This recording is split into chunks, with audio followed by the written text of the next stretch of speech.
Power star Pawan Kalyan చకచకా pending షూటింగ్లన్నీ పూర్తి చేశారన్న సంగతి మనందరికీ తెలుసు.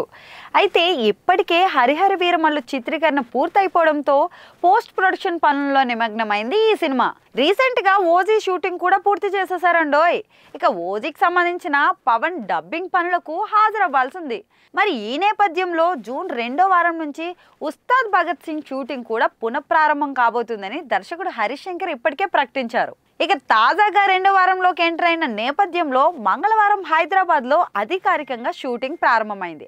అల్యూమినియం ఫ్యాక్టరీలో చిత్రీకరణ ఆరంభించారు. ఇక తాజా షెడ్యూల్ దాదాపు 1 నెల రోజుల పాటు ఉంటుందని సమాచారం ఇచ్చారు. మరి ఈ షెడ్యూల్లోనే పవన్ కళ్యాణ్పై చిత్రీకరించాల్సిన కీలక సన్నివేశాలన్నీ పూర్తి చేసే దిశగా హరీష్ శంకర్ అయితే కదులుతున్నారు.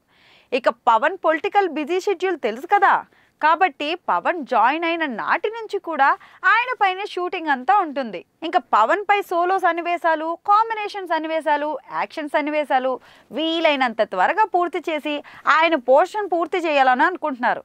మరి ఈ సినిమా షూటింగ్ మొత్తం 2 నెలల్లో పూర్తి చేయాలన్నది హరీష్ ప్లాన్ అట.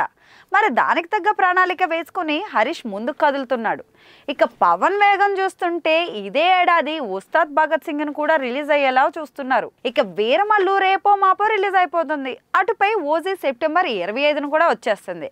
ఇక ఉస్తాద్ భగత్ సింగ్ విషయంలో అన్నీ అనుకున్నట్లే పూర్తయితే డిసెంబర్లో రిలీజ్ అయ్యే అవకాశం అయితే ఉంది. మరి ఈ 3 ప్రాజెక్టులు బాగా ఆలస్యమైనవే కాబట్టి అభిమానులు ఒకే ఏడాదికి ట్రిపుల్ ట్రీట్ అయితే అందొచ్చు.